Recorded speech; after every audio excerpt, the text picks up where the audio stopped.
Muito bem, pessoal, retomando o nosso tema, atos processuais. Já falamos dos atos do juiz, dissecamos aí dentro do possível, que o tempo nos permite. Os atos do diretor de secretaria, não se esqueçam dos outros sujeitos processuais. Oficial de justiça, falamos en passant, o perito nem sempre atua, mas pode atuar, o depositário, o Ministério Público como custos lege, porque senão ele será parte, o Ministério Público atua como parte ou como fiscal da lei ou custos lege. Enfim, os atos das partes nós já falamos, a petição inicial, o recurso, a contestação, uma série de petições intermediárias. Muito bem, pessoal.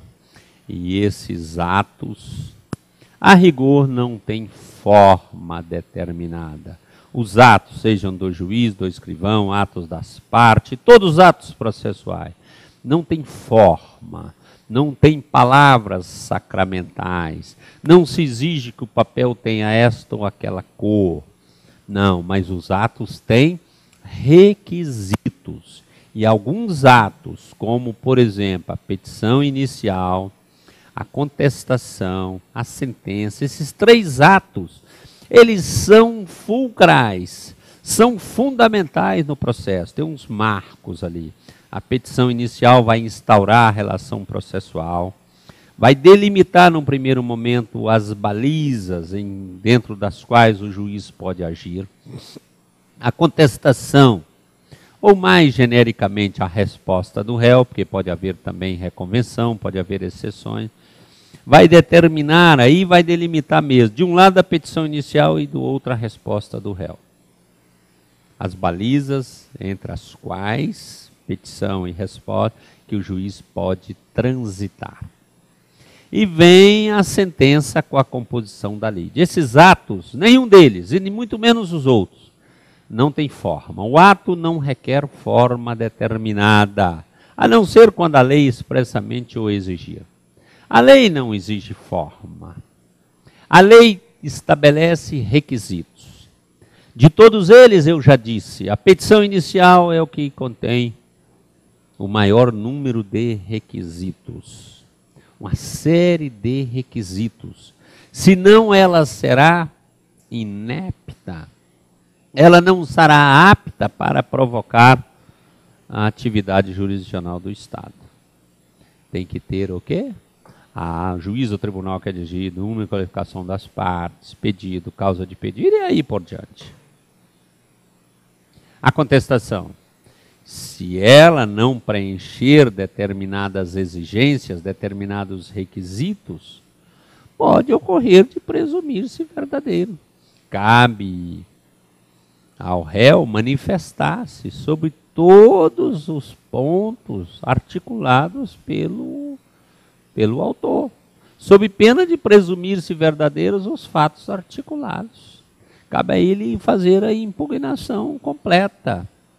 Ele tem o ônus da defesa especificada. Desse jeito. Mas tudo bem, vamos à sentença. A sentença contém uma série de requisitos. Desculpe-me.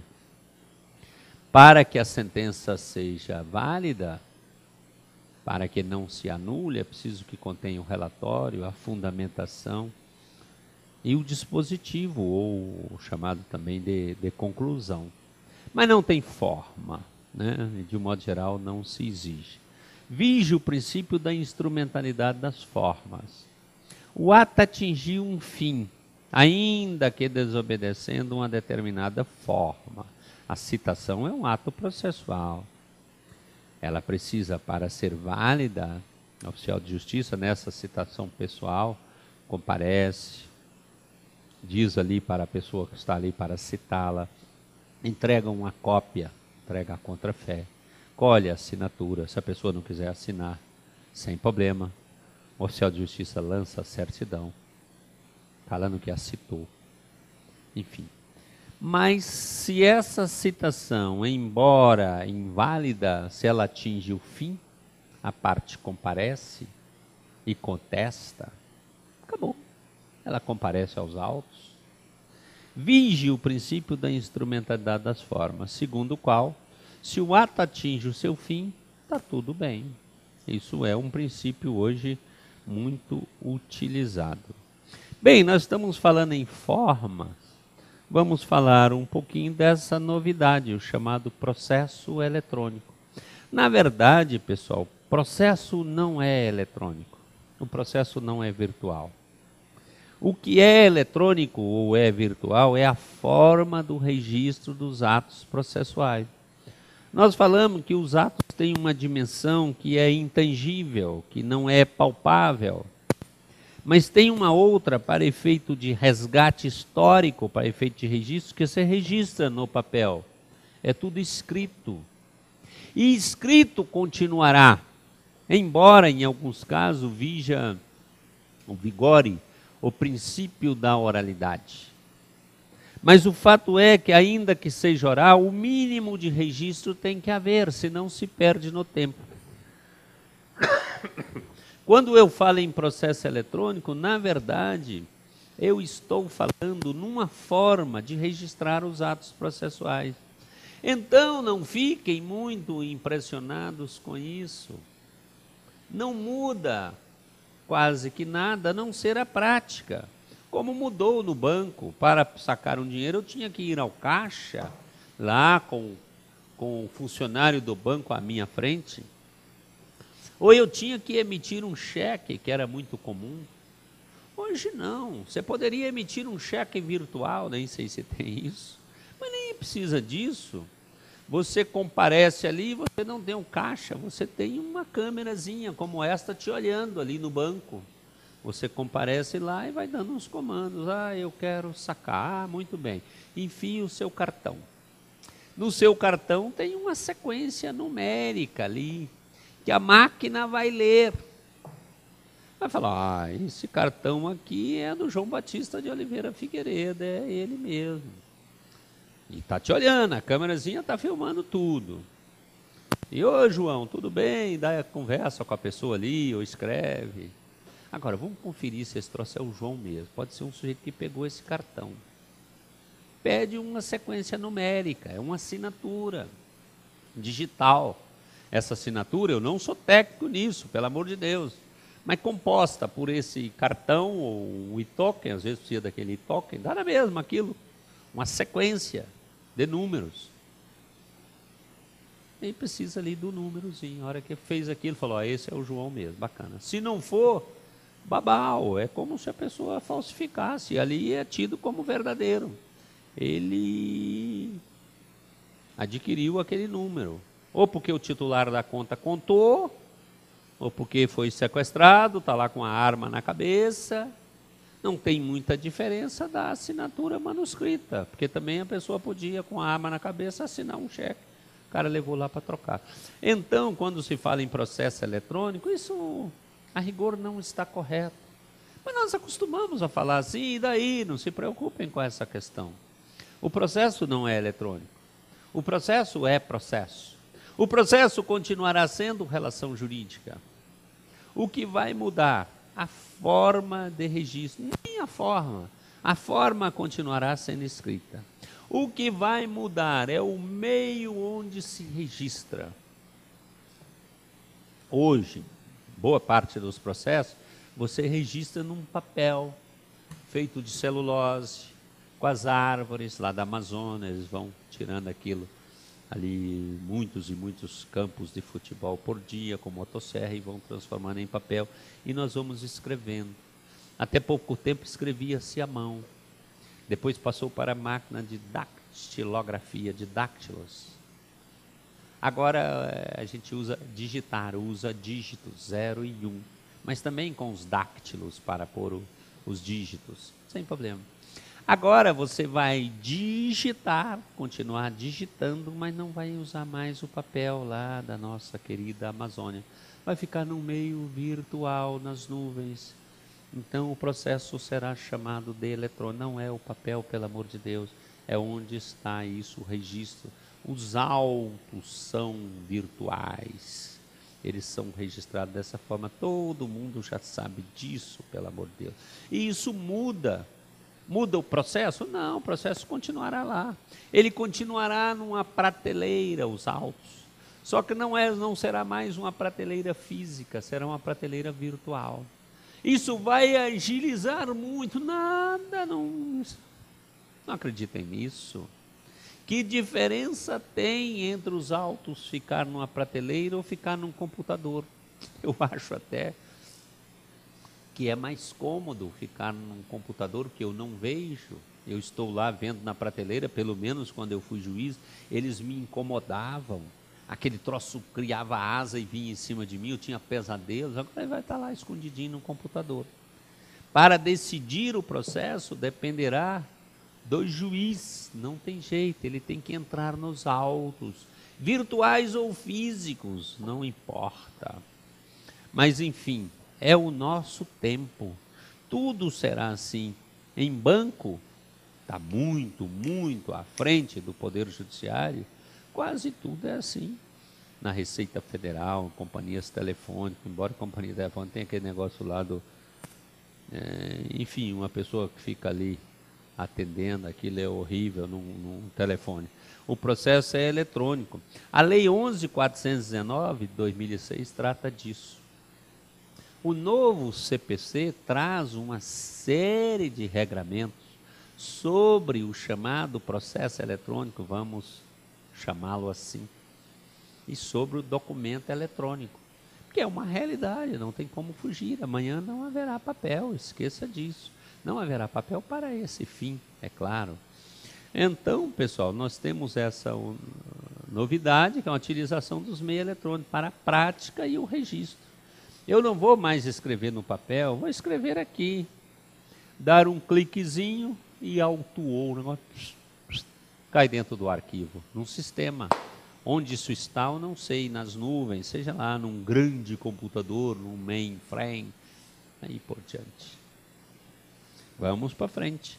Isso tem a ver com a forma de registro, não a forma em si do ato processual. Vou praticar da mesma forma. Petição inicial, de um modo geral, começa com o juiz ou tribunal a que é dirigido. Pode colocar aquilo em outro lugar, mas nós acostumamos fazer assim, que seja assim. A sentença terá o relatório primeiro, depois a fundamentação, depois o dispositivo.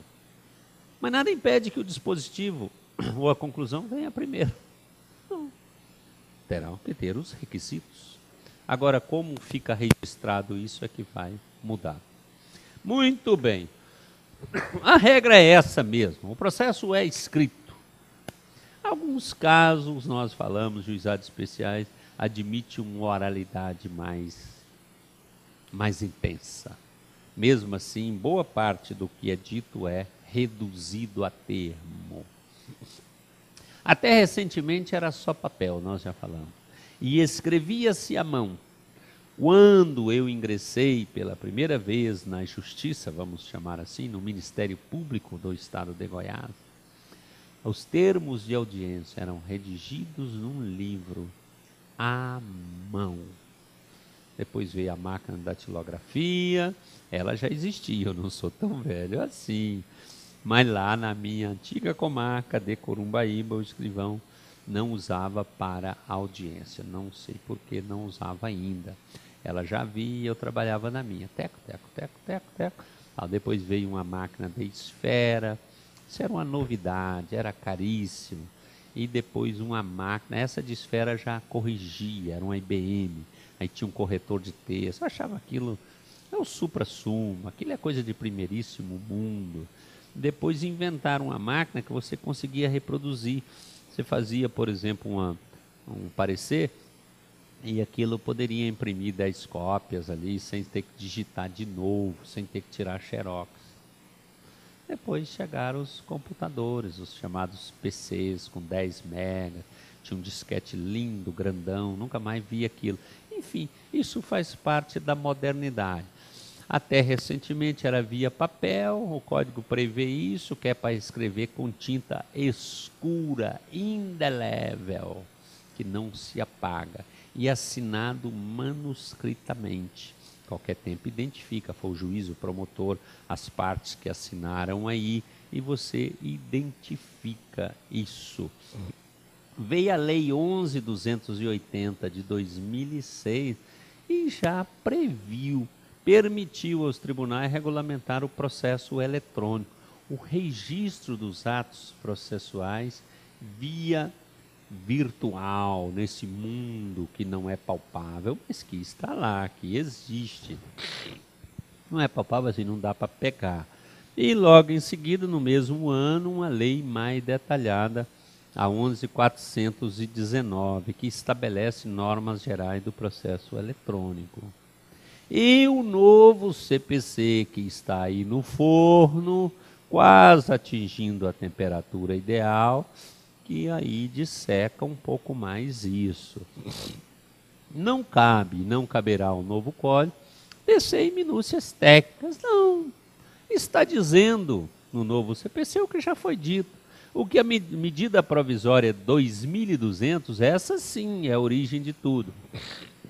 O que estabeleceu? Qualquer documento assinado é válido, é uma forma de manifestar a vontade. Como é que você assina? Com o seu punho, pega a canetinha e escreve. De um modo geral, as pessoas escrevem o seu nome, José Joaquim Manuel.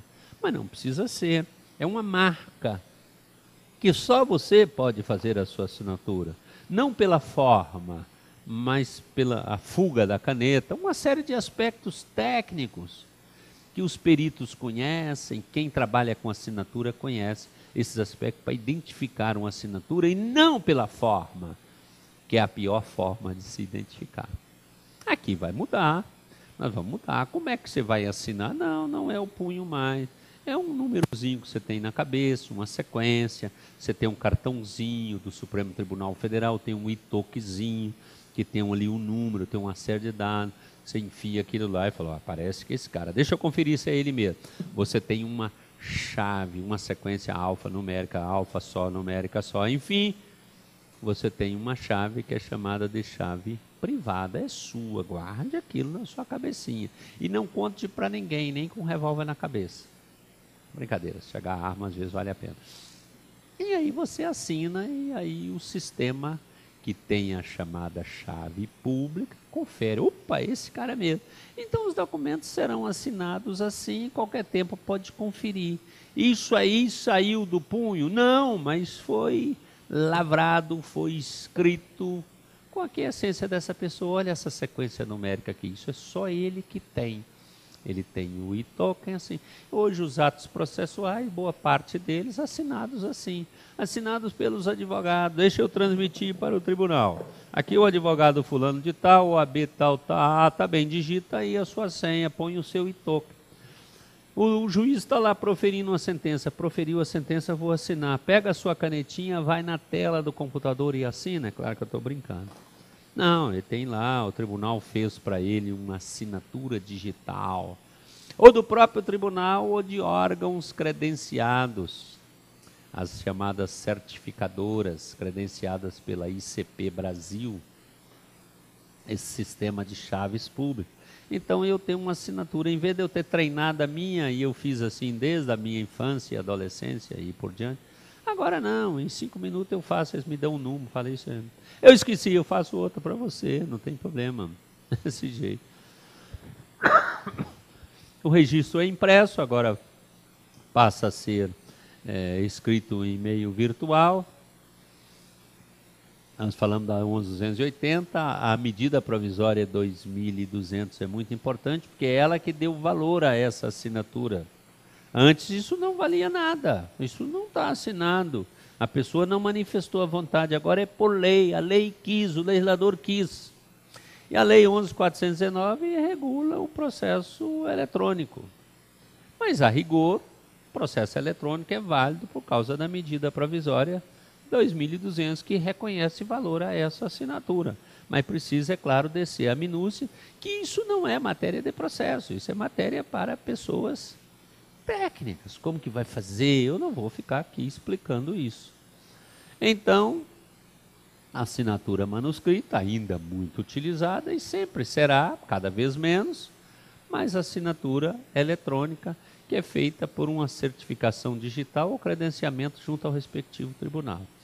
A rigor, pessoal, era para a gente ir a uma agência certificadora, essa certificação da ICP e ter uma assinatura digital que servisse para tudo. Eu acho que poderia ser assim, que deveria ser assim. Então eu tenho o meu e-tokenzinho, aquilo é uma assinatura digital. Ali tem uma sequência, tem dados criptografados, e eu tenho na minha cabecinha uma sequência numérica. Aquele token poderia servir para eu sacar dinheiro no banco, é a minha assinatura. A minha assinatura não muda, eu vou à polícia e redijo ali um documento, eu vou ao banco, eu saco dinheiro assinando. Ora, a digital também deveria ser assim, eu vou no banco A, saco dinheiro, vou no B, contrato, tudo com aquela assinatura, vou ao Supremo Tribunal Federal, vou ao Tribunal de Justiça da Paraíba. Ainda não é assim. Criaram-se ilhas no país. Então, de um modo geral, funciona com credenciamento junto ao banco A, ao banco B, ao banco C. Ah, você é advogado que advoga em 27 tribunais no país. Então, para cada um você tem um número, tem uma sequência, cada um com uma regra diferente. Isso é uma loucura. Chegar um dia assim, pessoal, que nós temos que carregar uma mala. Eu estou com as minhas assinaturas digitais. Aí você sai com aquela mala. Absurdo. Aqui é o Supremo Tribunal Federal. Deixa eu achar aqui como eu faço para assinar a coisa. Não é para ser assim, mas é assim. O Banco do Brasil tem um, o Banco Itaú, outro, e assim por diante, no Tribunal A, no B, no C, enfim. Mas há uma autoridade certificadora, que é credenciada pelo ICP Brasil. Isso foi criado por lei, um sistema, uma infraestrutura de chaves públicas brasileira criada pela medida provisória 2.200. Essa medida provisória que disse, ó, esse sistema de assinatura digital será assim, terá esta e aquela segurança, e isso será válido. Se você manifestar a vontade via assinatura digital, não venha aqui dizer depois, não fui eu, não queria, não era bem assim. Será você, tal como a manuscrita. Muito bem, pessoal. Como que se registra, eu volto a insistir, atos processuais, no velho e surrado papel, nas árvores da nossa Amazônia, enfim, boa parte ainda é assim, mas hoje coexiste com esse meio digital. Não precisa de papel, precisa de memória, de computador, né? Então há essa coexistência. O papel, acho que ainda sobrepõe, mas devagar ele vai perder a importância e até por uma necessidade ecológica. Os atos processuais podem ser total ou parcialmente digitais. Os atos processuais podem ser registrados, total ou parcialmente, por meios digitais. Nós convivemos hoje com papel e com digital, de forma a permitir que sejam produzidos, comunicados, armazenados e validados por meio eletrônico na forma da lei, que é a 11.419. E o novo CPC alberga isso e traz muitas disposições. Tudo poderá ser, produzir. Você digita ali no seu velho Word, bacana, produzir. Comunicado, como que eu vou mandar isso, até para o oficial de justiça, que eu falei que muita coisa ainda no papel, mesmo no virtual. Armazenado, não armazena mais em alto, nas prateleiras, com fungos, com tudo, não. É em disco de computador, é nas nuvens. Eu estou falando de coisa que eu não sei, viu, pessoal? Mas é por aí afora, eu só imagino. Você está andando de avião assim, aquele tanto de dados, petições, processos, transações bancárias, eles falam nas nuvens, isso é claro que é brincadeira. Armazenados e validados por meio eletrônico. Como é que sabe que sou eu? Não precisa estar presente, pessoal. O juiz está lá na praia com a família, a menininha dele correndo ali, olha que linda, a mulher ali tomando um sol, e ele ali, a sua cervejinha aberta, o seu laptop aberto. Agora eu vou proferir uma sentença. E daí? Que coisa bacana. A pessoa está inspirada e dali tem condições de validar. Falou, esse é o juiz da primeira vara que está fazendo, que elaborou, que proferiu essa sentença. A assinatura dele sai ali uma sequência numérica. Se algum dia quiser conferir, saiu dele, da cabecinha dele, digitou ali, mandou embora e acabou. Pessoal, diz o NCPC no 193 que essas disposições vai aplicar também aos atos notariais e de registro. Eu vou poder lavrar uma escritura aí por meio virtual. Isso vai aperfeiçoando. Os cartórios hoje estão bem aperfeiçoados, né? Alguma coisa você vai ter que comparecer ali, mas vai utilizar muito esse sistema. Você, por que não poder manifestar a sua vontade naqueles atos que se permite, até por essa via, né? Via assinatura digital. Vai chegar um dia que você não precisará assinar a sua escritura. Combina, troca, minuta da escritura pública de compra e venda para lá, para cá. Fala para o tabela, agora eu vou assinar aqui, assinei. Não sei, ainda não é assim. Alguma parte ainda é presencial, mas vai chegar lá, né, pessoal? Assim, o fato é que os cartórios brasileiros, sobretudo depois dos concursos públicos, os cartórios melhoraram muito, eu percebo isso. Informatizaram, o atendimento está melhor. Concurso público é a forma mais democrática de admissão no serviço público. Muito bem, nós estamos falando de atos processuais e pegamos um gancho aqui na forma, estamos falando do processo eletrônico, falando desse registro eletrônico ou digital.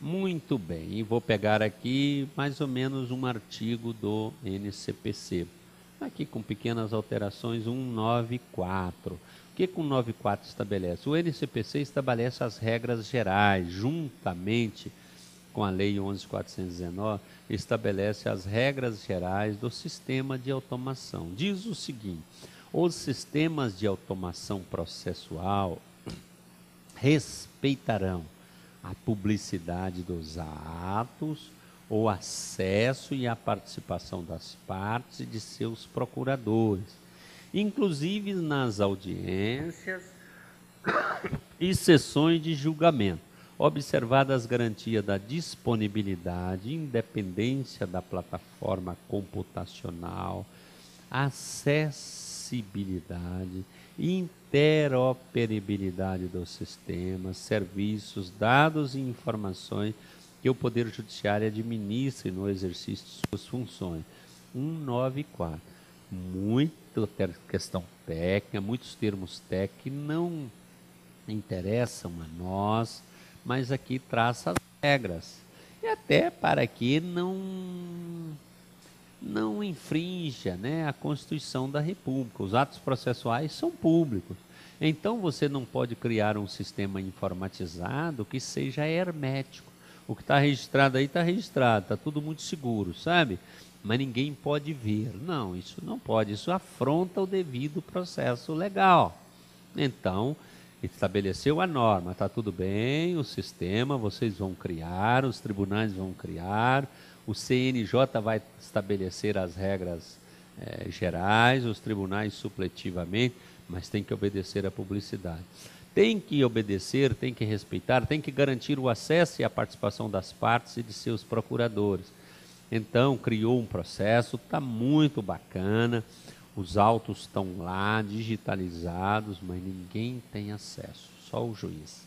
Claro que não pode.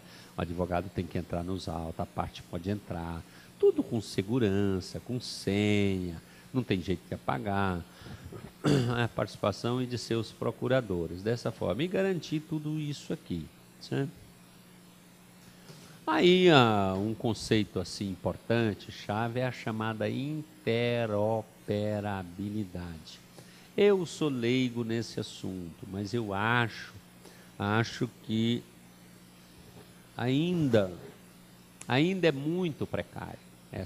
Precária essa interoperabilidade. Isso significa que os sistemas poderiam interagir. Nós falamos de uma assinatura digital para o Supremo, serviria para tudo. Serve até para sacar dinheiro em banco, mas nós estamos falando aqui de processo judiciário, pelo menos para todo o judiciário. O que eu tenho visto não é assim. mas prevê, o NCPC prevê, o Código de Processo em vigor já prevê a interoperabilidade, que compreende o funcionamento interligado dos diferentes sistemas adotados em cada unidade do Poder Judiciário, ou sua centralização em um único sistema.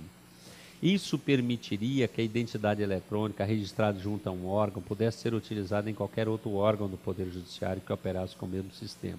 Aquilo que nós falamos, ter um e-token só, um cartão só, uma senha só, isso é o ideal.